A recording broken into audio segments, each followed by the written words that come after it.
Dear writer, you need to quit. This is the show that helps you know what to quit, what to keep, and what to question. My name is Becca Syme, and I'm a Gallup certified strengths coach with thousands of hours of coaching 6 and 7 figure authors, mid-listers, major award winners, and new authors alike because everyone needs to quit something. Anyone can tell you what worked for them, and of course, they say it might not work for you, but they can't tell you why. Well, I can tell you why. Welcome to the QuitCast. Hi, everybody, and welcome to episode 16 of season 2 of the QuitCast. Today, we're going to be talking a little bit about resilience because it's 2020. We're going to question the premise of a couple of things, right? So, being resilient gets tossed around a lot when it comes to how our emotions affect us and how we work hard through things and how we bounce back from disappointment and from failure. Right. So there are a lot of people who are talking about resilience right now. But in the United States, we're past 6 months of dealing with the pandemic experience. And so now a lot of we were hoping it would be over by now, feeling has gone away, and people are starting to realize that this is really, the school year didn't change anything. We're really going to be in this for a while. And of course, there are other things going on, and there's just a lot of talk about how do I handle all of this. We have a book coming out very soon. I'm hoping to be able to get it out by the end of the month called Dear Writer, It's 2020. And I'm going to insert the cover here so you can see what it looks like. But Dear Writer, It's 2020. And a lot of what we're talking about is the difference between different types of the stalling that can happen in our manuscripts and when it's a really big deal and when it isn't. Sort of the progression from being stuck to being blocked, like being in writer's block, and then how that can potentially lead to burnout if we don't handle that. So I want to talk about resilience in a couple of ways today. First of all, resilience is not let's call it a one-stop shop. It's not only made up of one thing. So I think a lot of the discussion of resilience gets turned into working hard through something, like working hard through pain. And there definitely is that version of it, right? We talk a lot about the concept of essential pain in the Write Better Faster world, where there are things that happen, let's call them like the stub toe events, where there's something that pushes up against us or mashes against us. And psychologically, we either stop or we need to distract ourselves or we need to soothe or something. And there's that moment of, I don't want to be doing this, or no, or this is bad or wrong or hard. And then the resilience talk, right, is, and then let's push through that. So there's a place for that type of resilience. So there's a place for the, let's call it stick to itiveness, where we are in the middle of something that's painful and we are pushing through and we're making it to the other side of that pain. So we talk a lot about essential pain in our work because I think it is important to acknowledge that some types of pain are small, right? Like some types of, let's say, boredom or being just a little bit stuck in something or not quite knowing what to do or knowing what to do and not being able to take action or having those tiny little hits of fear, right? There are some things that we can push through. And I do think that's important. And then there is a different kind of resilience, which I feel like is more of a trait. Like there is a resiliency that we can develop that requires us to have a couple of things. First of all, it requires us to have energy pennies to spend.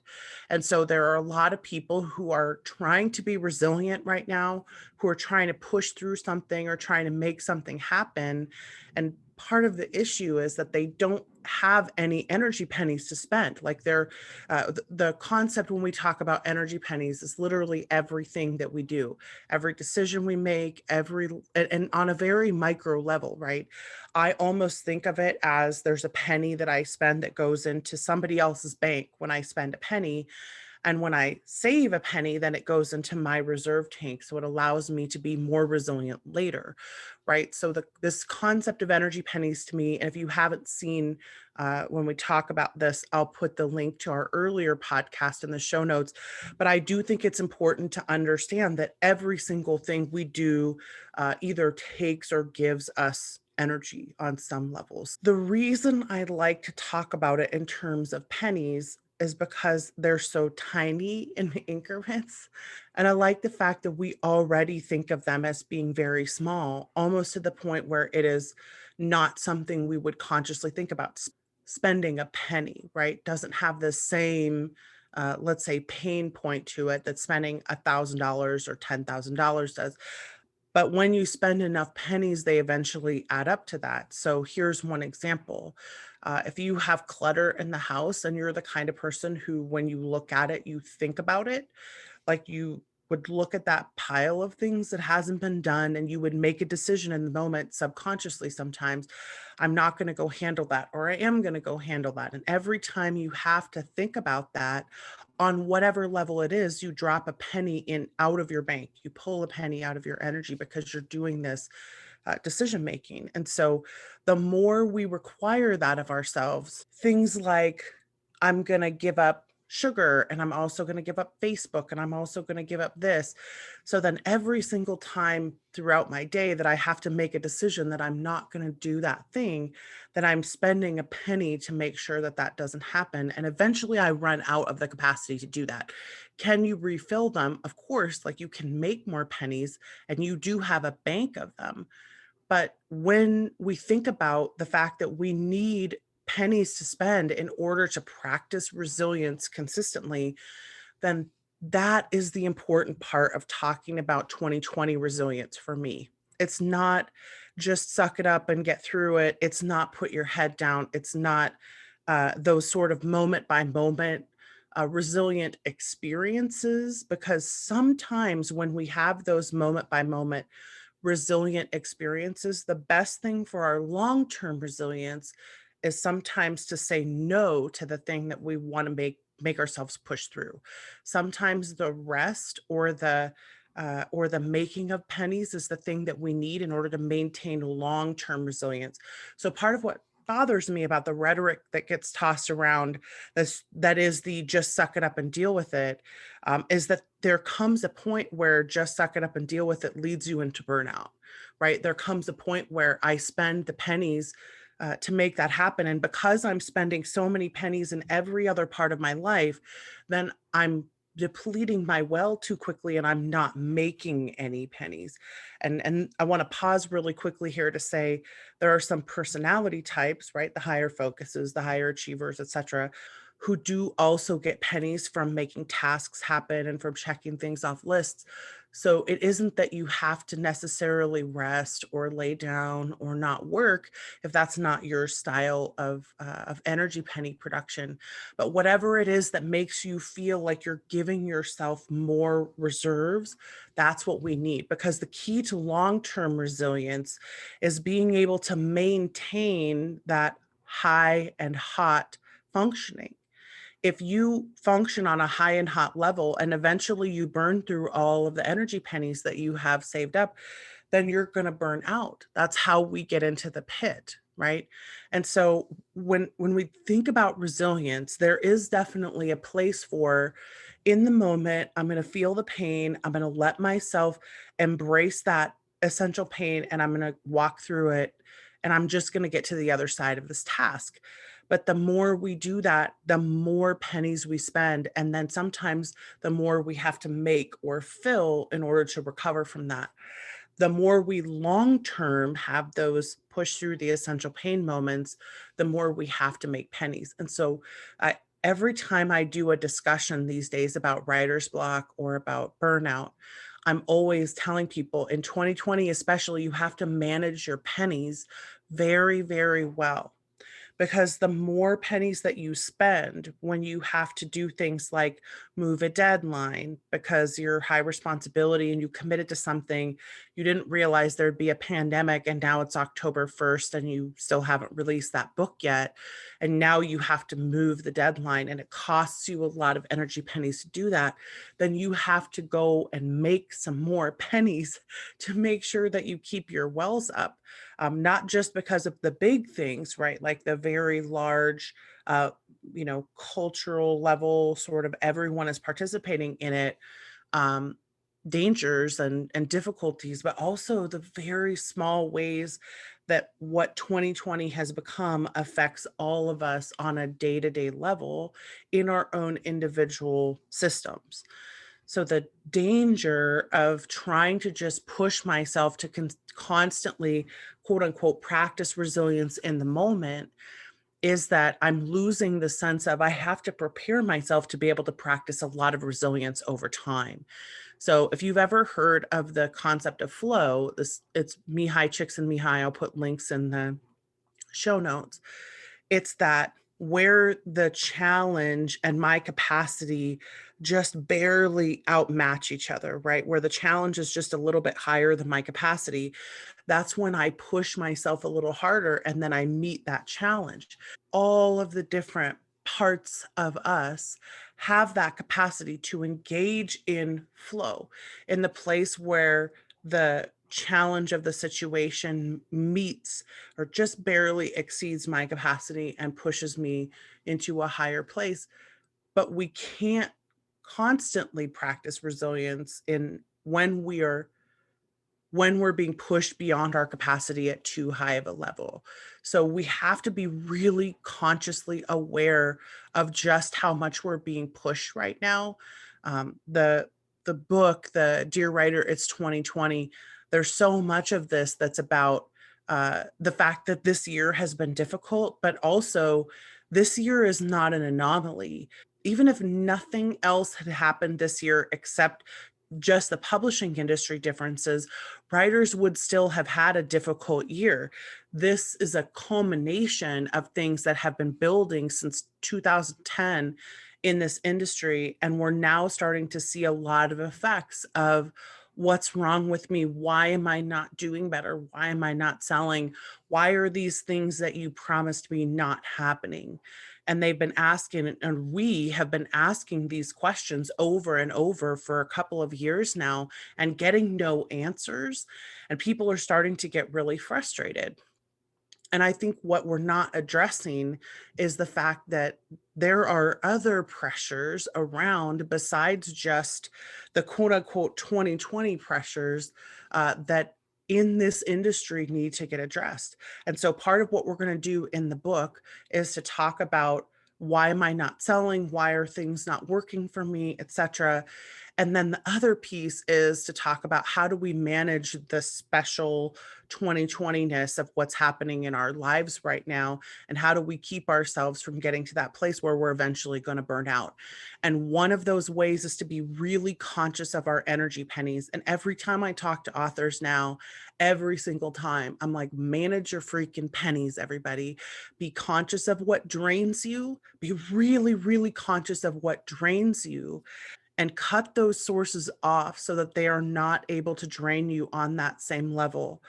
Acknowledge the responsibility that you have in this situation and do whatever you can do to exercise your responsibility, and then let the energy draining things go, because we really need to be conscious of what we're doing now, because we're going to get farther and farther into a more and more difficult time. And some of us are not going to have any resilience to draw upon. And some of us are not going to have any pennies left in our bank. And some of us are going to burn out. We just want to be really aware of our energy penny management right now. And I love you guys, but you think that I'm not talking to you, and I am. And I promise you that if you think I'm not talking to you, you're going to come back here in 6 months and be like, well, Becca, I wish I had listened. because I was not conscious of my energy penny drain. I'm high adaptability. I'm fine. Nothing is going to happen to me. I'm high empathy. I'm fine. I'm not going to burn out, right? I'm so conscious of this. I've been through it before. So we just want to be really careful about not watching our energy penny management because we think that we're handling things just fine. And what I've seen over the last 2 months, especially, are the breakdowns, right? Like the people who have been trying to hold it together. Everything has changed for them. Maybe they're not high adaptability. Maybe their empathy is high and they're finally just starting to bear the weight of all the collective disappointment and frustration and anger. And they're starting to now have to do something with all of that extra emotion. So I've seen so many collective breakdowns in people recently, and I just want us to be aware, like, it's out there, and if that's you, you're not alone. It's happening, and people are just not dealing with things as well as I think we would like to. And it's not because we aren't capable, it's mainly because we're not doing the things that we need to do to take care of our own energy pennies. And once again, I just want to underline, this doesn't necessarily mean that you need to just go and relax on a beach somewhere or whatever, right? Like, that's not necessarily what this is about. Whatever brings you energy is the thing that you need to be doing more of. And if there are things you can't do, like I know a lot of people who get energy from traveling and they're not able to travel long distances. And then I say, but can you travel short distances? And they're like, well, I don't really like that. And I'm like, yeah, but and then there are certain pieces of our personalities that require a change or a difference. And I'm like, just leave the house, just go drive, get something new in front of your eyes, watch travel documentaries to make your brain think in that dopamine way, that we're learning new things or we're getting new experiences. Make some new food that you've never made before. Again, leave the house. Again, leave the house if you're able, because we think, oh, I can't. And Becca's like, but is there a way I can find a safe way to do that though? Because the constant, some of us just don't do well with that constant sameness. So we need to be conscious of, is there a safe way for me to do that? The other piece, and I just want to close with this, because the industry is affected by things like the economy, even those of us who haven't felt the difference are going to feel a difference at some point, right? So being really conscious if you can, and we're going to try to provide a lot more QuitCast episodes. Hopefully, hopefully we're going to find somebody who can help us edit these things and get them out faster. We are in the middle of an October productivity challenge on the BFA Facebook page. If you haven't gone over there, I highly encourage you to do that. And there will be a link in the show notes for that. We're doing a 2 minutes for 30 days. There's a good chance we're going to continue this into November because it's been helping people so much. And we provide free access to our coaches during that time. So Susan's been on there several times with me, Terry. We now have another certified coach, Ellie, who several of you have seen, and she has been on some videos with me.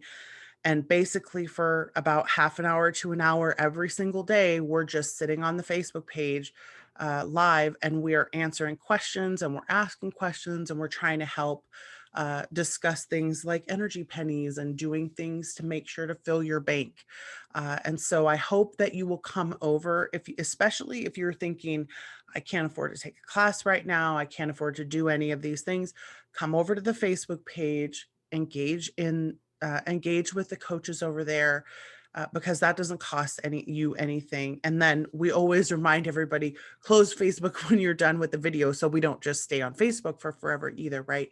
But please do join us there. And I hope that this will help you. Even just the reminder sometimes to manage your pennies and watch your pennies. Make sure that you're doing things that bring you pennies. And if there's anything that you notice that is really, really draining you, please go after that and try to cut that out of your existence right now, because it's so important to manage the drains in addition to managing the making of pennies, because both of those are important. I want to thank you all for being here today, and I hope that this was a helpful episode. I'm not quite sure what we're going to do in the future. We keep trying to get all of the Strengths for Writers episodes back up and scheduling all the writers, and so I hope we're going to be able to do that. We have a couple of posts coming up I've been releasing chapters of the 2020 book onto the Patreon. And so if any of you are interested in reading some of those chapters, please do come over and join us there. There will be a link in the show notes. For now, I hope that you are all doing well and that you are making all of the pennies that you possibly can. And I hope you continue to make pennies over time. And please do join us if you're interested in looking at the 2 minutes a day for productivity challenge, the 2 for 30 that we're doing on the Facebook page. And we hope to see you there. If not, leave us a comment. Let us know if you have any questions. And I will see you next time on the QuitCast. Bye. One quick thing I forgot to say, in case you haven't seen, I do have the QTP. We decided to go ahead and make some QTP swag.